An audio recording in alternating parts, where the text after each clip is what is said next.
2-3 రోజులు ఏదైతే పని ఇందాక మీకు చెప్పిన కలర్ చెప్పిన ఆ 2-3 రోజుల్లో చెక్కులు వాళ్ళ చేతిలో అందాలి. వాళ్ళ కుటుంబానికి వచ్చి వాళ్ళ ఉద్యోగం ఇస్తామనేది భరోసా ప్రొసీడింగ్ ఇవ్వాలి. ఎవరైతే వెంటిలేటర్ మీద ఉండి సీరియస్గా ఉన్న ఇంజరీ ఉందో వాళ్ళకి 10 లక్షల రూపాయల కాంపెన్సేషన్ ప్రకటించాలి ప్రొసీడింగ్ ద్వారా.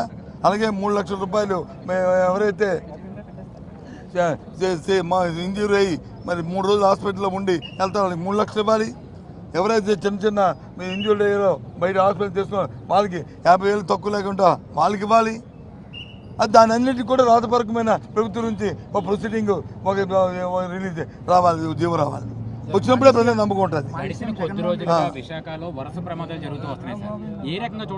అంటే ప్రమాదాలు జరుగుతున్న ప్రభుత్వాలు ఏంటంటే ఎందుకు వస్తుంది ప్రమాదం, ఆ ప్రమాదాన్ని దానికి ఉన్న ఏ కారణం వల్ల వచ్చింది, దాన్ని ఏ విధంగా మనం అరికట్టాలి అనేది దృష్టి పెడితే అవన్నీ అయిపోతాయి. జరిగితే జరిగింది అని నిర్లక్ష్యం ఉంటే ఒక దాని తర్వాత రెండో వస్తుంది. ఇమీడియట్ ఇప్పుడు ఉంది దీని ఇంతకుముందు ఎల్జీ ప్రాబ్లం జరిగింది, వెంటనే సేఫ్టీ ఆడిట్ జరగాలన్నాం, పెట్టాము. వెంటనే అందరికీ జీవో ఇష్యూ చేసాము, కమిటీలు వేసాము. ఇప్పుడు సాక్షాత్తు ఉన్న నీరవ్ కుమార్ ప్రసాద్ ఎవరైతే సిఎస్గా ఉన్నారో ఆయనే అప్పుడు సెక్రటరీ, ఆయన ఆధ్వర్యంలో వేసాము. ఆయనే చూడమని చెప్పాము, ఆయనే పర్యవేక్షణాధికారి, ఆయనతో చేయించాము. ఇప్పుడు అలాగే చేస్తే ఆటోమేటిక్ తగ్గుతుంటాయి. అది అలాగని వ్యవస్థను ఆపేయమని చెప్పట్లేగా మేము.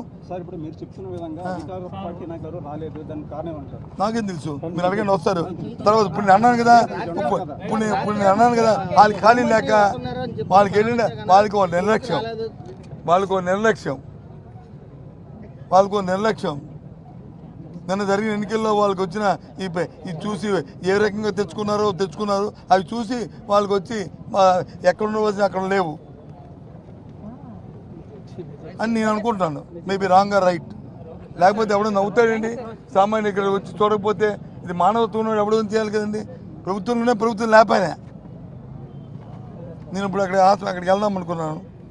ఎక్కడికి ఇప్పుడు మేము అందరం కలిసి మా నాయకులు అందరం కలిసి వెళ్దాం అనుకున్నాం. పోలీసులు అడిగాను, లేదండి ముఖ్యమంత్రి గారు వస్తున్నారు, దాంట్లో మనం కాంట్రవర్సీ ఉండకూడదు, వాళ్ళు వెళ్తున్నప్పుడు వచ్చి పోలీసు దానికి సెక్యూరిటీ వ్యవహారం ఉంటాయని. సరే వాళ్ళు వెళ్ళిన తర్వాత వస్తామని చెప్పాము. అంత ఉందాక పరిస్థితి. అందుకే నో అని అనలే కదండి. అది సాంప్రదాయం. అది పద్ధతి. ఎవరు దేనివల్ల వ్యవస్థకి ఏది జరిగినా వ్యవస్థకి నష్టం జరగకూడదు.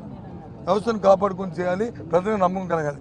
పర్వాలేదు, ఈ వ్యవస్థ ఈ ప్రభుత్వాలు ఉన్నాయి, పర్వాలేదు. ప్రభుత్వం అంటే వ్యవస్థ మీద నమ్మకం పోతే ఎలాగా? అది పోయింది ఎడుపు. అది చూస్తే అది ఆత్రాలు చూస్తే ఓకే.